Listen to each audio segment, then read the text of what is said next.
When I was a kid, I used to play down by the creek that was behind my house. I'd throw rocks, play with plastic army men, make little houses out of mud and sticks, having them sink into the creek. On a particular hot day in July, when I was about 9, I was sitting by the edge of the creek. I had my feet in the water trying to cool down as the day was unbearably humid. I had my eyes closed and didn't hear her walk up. "Hello," I heard an older voice say. I open my eyes and see a thin middle-aged woman wearing a thin white dress, walking barefoot carrying a box under an arm. I recognized the box as a fishing tackle box that looked similar to my dad's, only a different color. I thought it was strange that she had a tackle box but no fishing poles. "Hey lady," I asked, "how are you going to fish if you don't have any poles?" She smiled at me and made eye contact. I wish she hadn't. Being as young as I was, I didn't quite understand it, but I felt slightly scared when I looked into those eyes.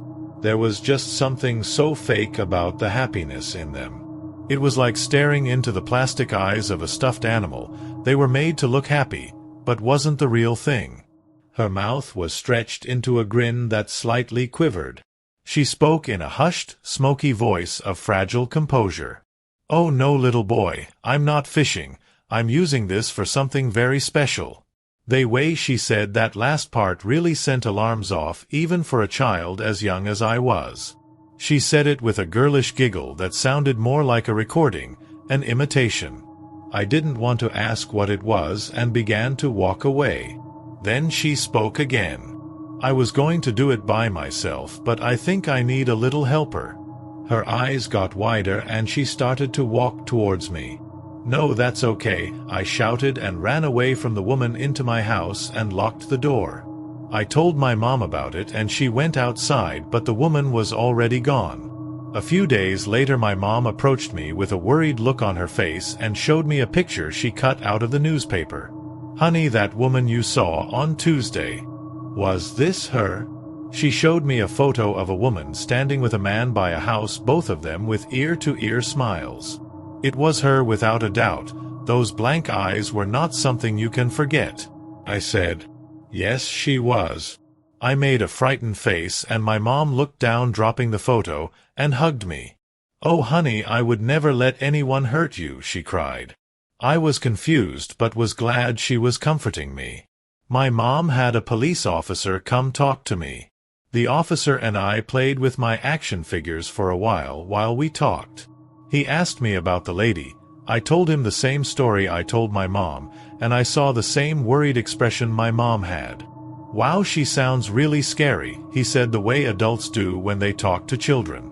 He showed me a photo lineup of various women's ID photos and asked me if I can pick her out. I immediately do, as she is the only one with a smile. She kept smiling at me. That smile looked wrong. When I told the officer this, he froze and went a little pale for a second.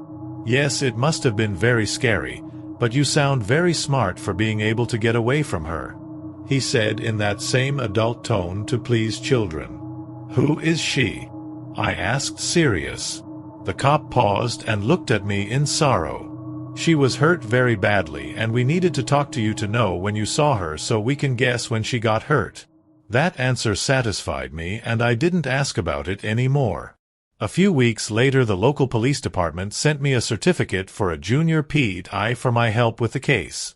My parents said they were very proud of me, but they'd often still glance at each other with that same worried look whenever I brought it up. Soon after, they forbid me to go to the creek alone. Years later, I'm in college getting my master's in criminal justice and working as a file clerk at the local police department part-time. One day, I run into the same officer that talked to me that one day at a mutual friend's birthday party. He was already long retired but still remembered me. We begin to talk when I bring up my certificate jokingly and asked if he remembered that case. He went silent and looked down at his drink. "Yeah, I remember that one, all right." He got up and motioned me to follow him somewhere more private.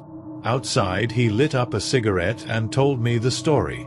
That woman was a recent divorce whose husband she discovered was cheating on her for a much younger woman. He said that when they interviewed her friends, she still continued to be chipper and everyone thought she was just being optimistic. She lived about a mile from my house but by the same creek. Her husband loved to fish as a hobby. That day, just an hour before I saw her, she broke into her ex-husband's home, found his new wife on the bed sleeping, and strangled her with a cord before stealing her husband's tackle box. The officer began to shake when he explained what she did next. She climbed up into a tree. Sitting on a branch, she opened the tackle box. Taking out all the hooks, she threaded fishing lines through them and tied them to the same end of the branch. After she tied about 10 hooks on fishing lines, she took them all in her hand. She swallowed all of the hooks and jumped off the branch. The coroner estimated that she was hanging there for half an hour before she bled to death. But the worst part, the officer, now almost in tears, stammered to say, was that smile. Even dead, she still had on a fucking smile. Blood everywhere, her eyes were rolled back till you only saw the whites, but she still had a big ear-to-ear smile. After hearing this, I immediately thought what she would have done to me and what I would have seen if I agreed to be her helper.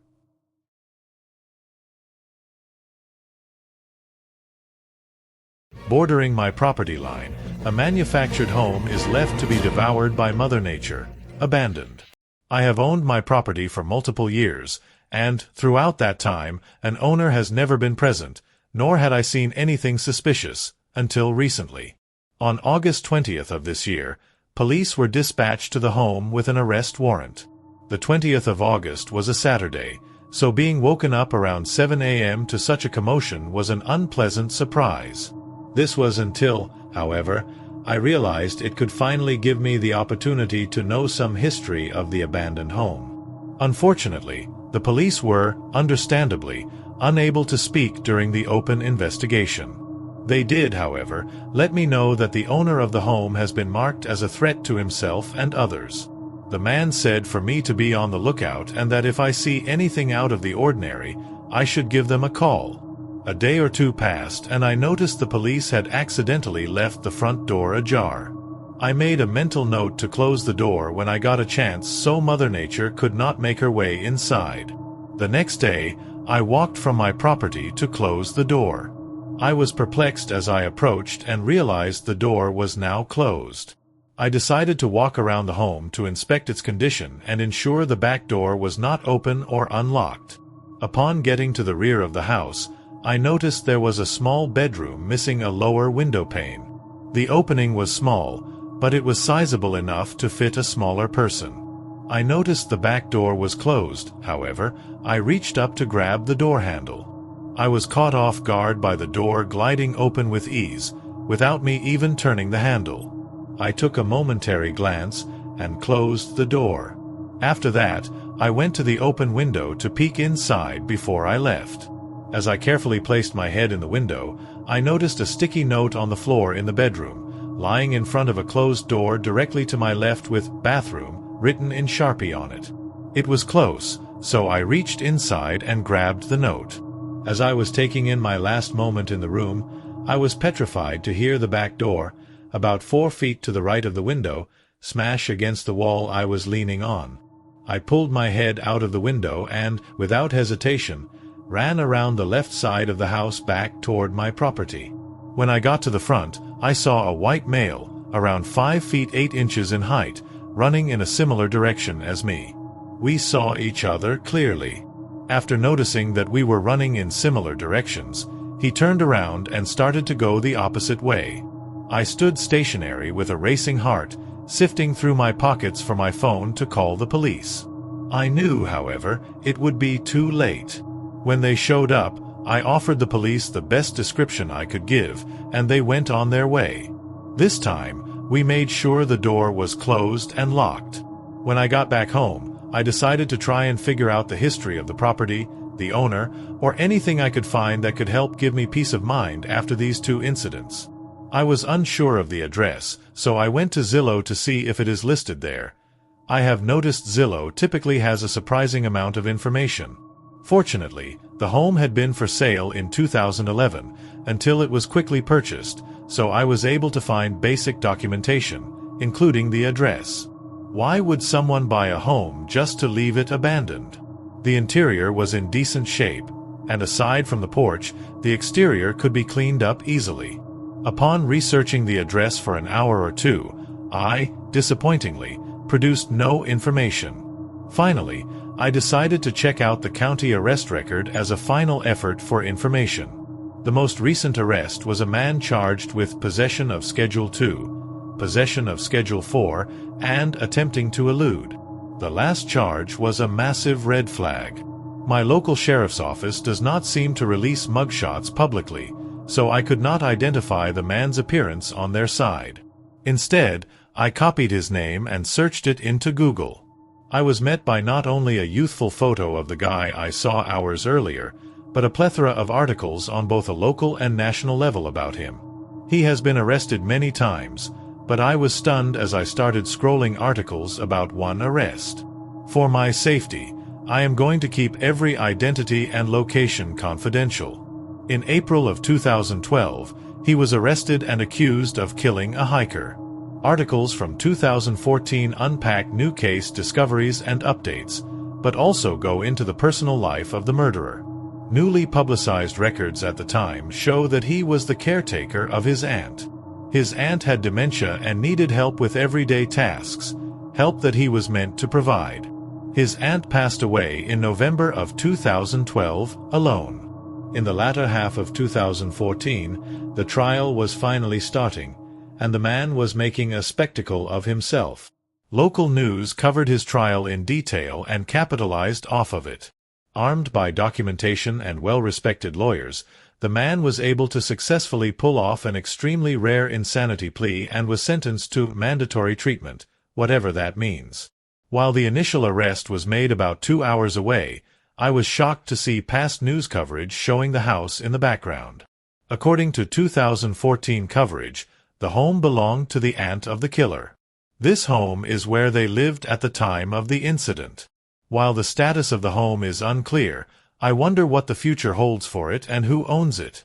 I have been thinking about it a lot lately, and honestly, I am starting to feel uneasy about the potential risks. I have a fear of heights. My fear is quite recent and it's only affected me now. I'm sure that by the end of my little story you'll find my newfound fear quite rational.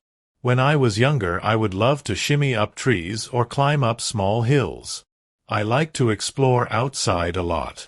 Nature was so fascinating. It still is somewhat fascinating to me. I currently live in the city, but I grew up on a few acres of land, not too far away from a small town.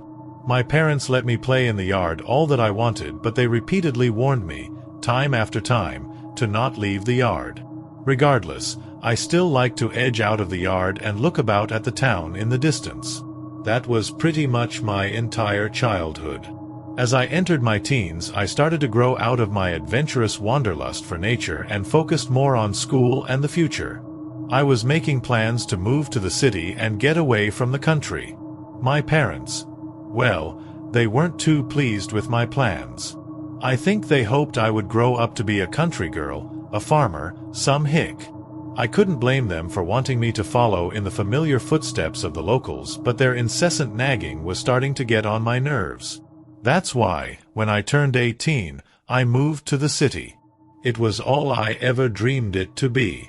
I got a nice house right near the journalism agency I worked for, taking pictures for the local newspaper. I still live in that house, though it's not as nice as it once was. One day, I came into the office after taking some nice scenery pictures. My boss was Mr. Jameson, and I was pretty excited to show him those pictures. I think it sparked some sort of nostalgia in me. When I went to show him, however, he wasn't there. "Where's Mr. Jameson?" I'd asked to no one in particular. "Oh, he's home sick," Valerie, the receptionist, had told me. He said something about a respiratory infection. I'd slumped in disappointment. Mr. Jameson never missed work. Something must have been very wrong. I'd placed my photos on Valerie's desk and told her to give them to him when he got in. Then I had headed home. I remember that when I got home that day, I'd turned on the TV. It had been turned on to the news. The newscaster had been talking mindless dribble, something about some virus in some other part of the world. Retrospectively, this was a lot more important than I'd thought back then. Once I'd changed into some more comfortable clothes, I went to bed. The next day, I'd woken up a few hours before work and decided to go walk about the city. As I'd left home, I passed by a convenience store. On a whim, I'd went in. I had ended up buying a cornetto. I'd always liked those. They were delicious. I don't really eat much of those anymore though. My tastes are quite different now. But as I'd eaten it, I remember seeing some odd-looking men on the sidewalk. They were walking a bit slow, which was quite noticeable in the busy throng of people. I had raised my eyebrow but gone on my way. They seemed to be talking to each other, muttering something that I couldn't hear. As I finished my ice cream, I walked past an alleyway. However, I was stopped in my tracks by a frightening sight. A mugger was robbing a woman, a sharp, dark-stained knife in one hand, the woman's purse in the other. My mouth opened and, with a sudden burst of courage, I'd shouted, "Hey, you!" The mugger spun around, letting go of the woman, who slumped down to the ground. He darted off and I chased after him. He came to the end of the alleyway, looked around frantically and, with nowhere else to go, he started to climb up the fire escape to a tall building. I followed, running out of breath but determined. The mugger was on the roof of the building, knife still in hand, blood splattered on his face. My sudden burst of courage was gone. I found myself backing up until I felt my foot slide back off of the roof. I quickly regained my balance, but it was too late. Knife tightening in his hand, the mugger charged me. We both fell. Wind whistled at an alarming rate in my ears as the pain in my chest intensified. And then, there was nothing. There was just black nothingness. I just recall waking up, knife still firmly stuck in my chest and the mugger nowhere in sight. I used a decent amount of strength to pull it out and stood. I wasn't in pain. I didn't feel anything at all, which didn't surprise me in the least, considering my current state. Hunched over, blood still drying on my chest, wound open, I tried to make a noise, to cry out, to find someone. All that came out of my throat was a gurgled moan.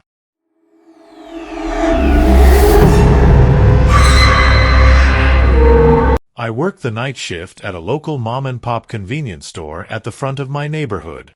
We sell snacks, drinks, milk, bread, all the normal stuff that people need but aren't willing to make a traditional run to the grocery store for. There was talk about adding a gas pump out front, but it hasn't happened yet. As a result, the night gets a bit slow at times. Of course, we got our usual druggie who strolls in to get his soda or to use the restroom, but sometimes I'll sit at the counter for nearly an hour before someone strolls in.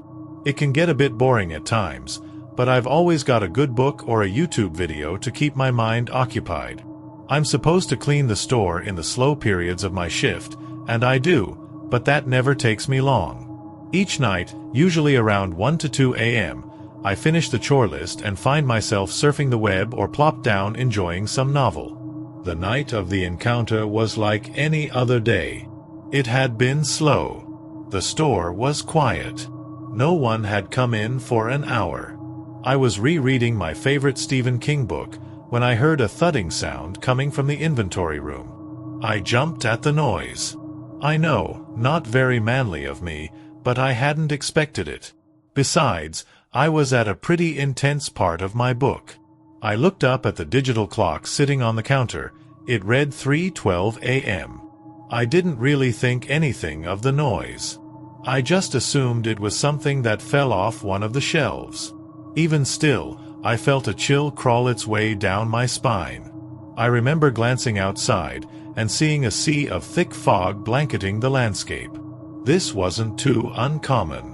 There was a lake across the street from the store, and occasionally fog would drift in. Still, I couldn't recall a time when the fog was quite as thick as this. I remember thinking that something could be standing out there watching me, and I wouldn't even know. But it was more than that. At that moment, I knew there was something out there. It was instinctual, a primal sense developed over years. The hairs on the back of my neck stood up, and goose flesh began to break out all over my arms. I was too frightened to get up from my spot at the cash register. I knew that I ought to investigate the sound in the back room, but I couldn't get my body to respond. I sat there, unable to look away from the glass front door, trying desperately to peer through the thickening fog.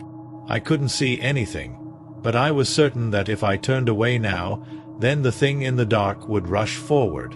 The fear was multiplying, growing into a living creature trying to tear its way from my stomach.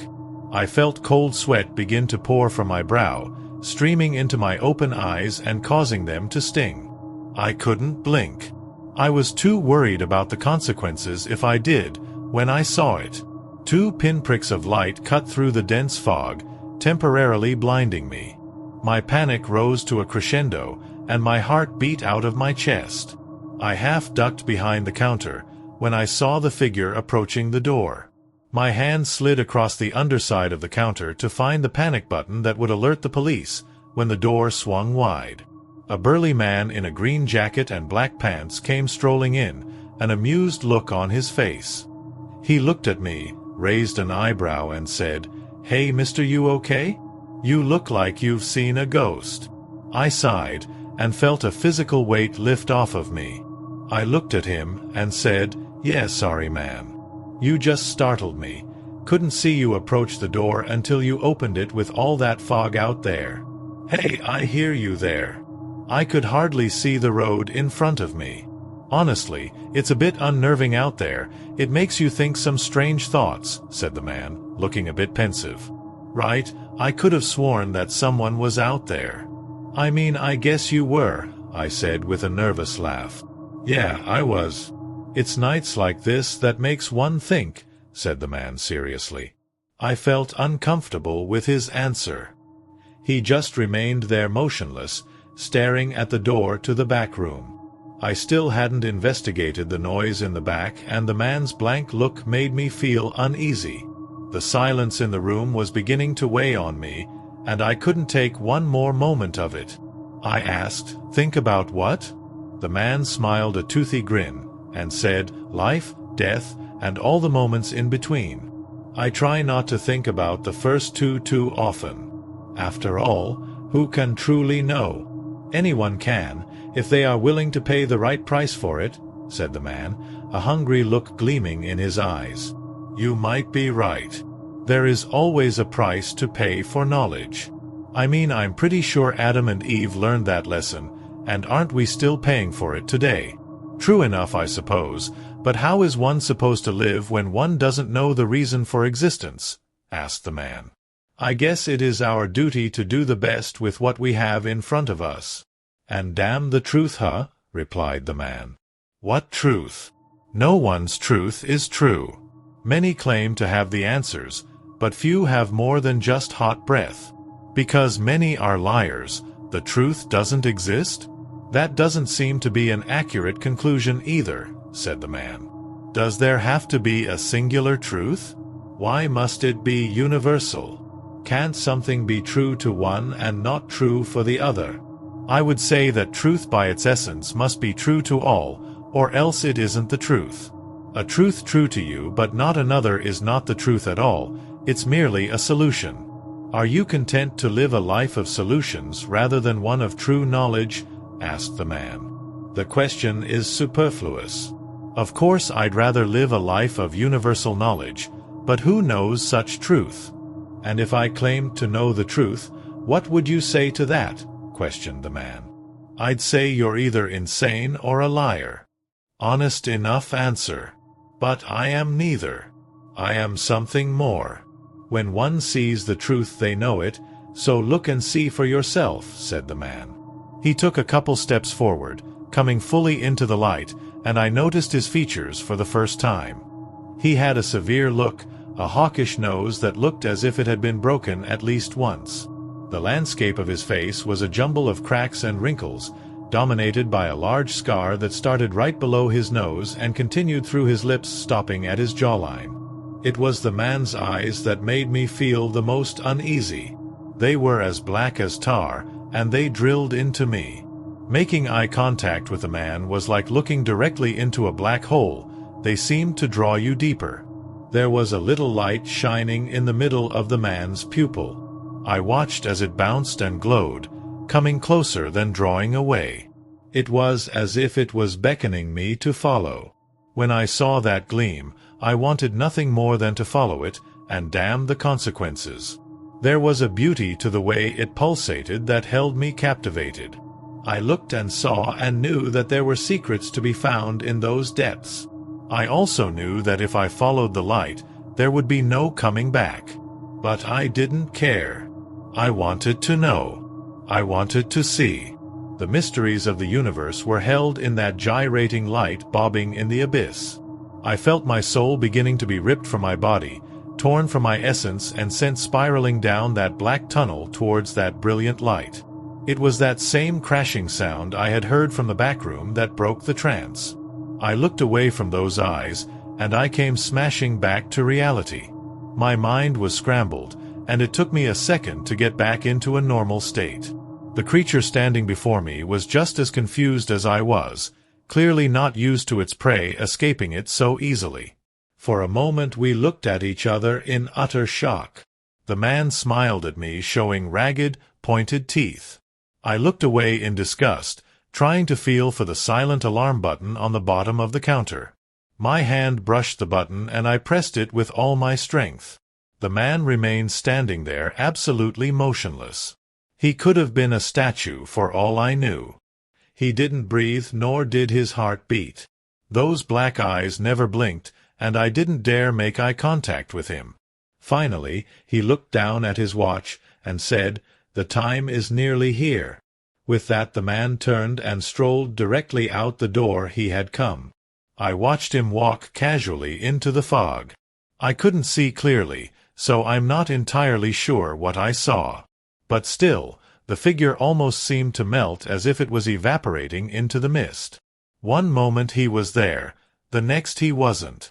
To this day, I still don't know what I saw that night. I do know this: there are things that walk in the dark that man knows nothing about. It's best to avoid certain watches of the night. I stay at home these days. I work in the safety of the daylight. Once I tried to watch the security footage. All that can be seen is the front door opening and closing.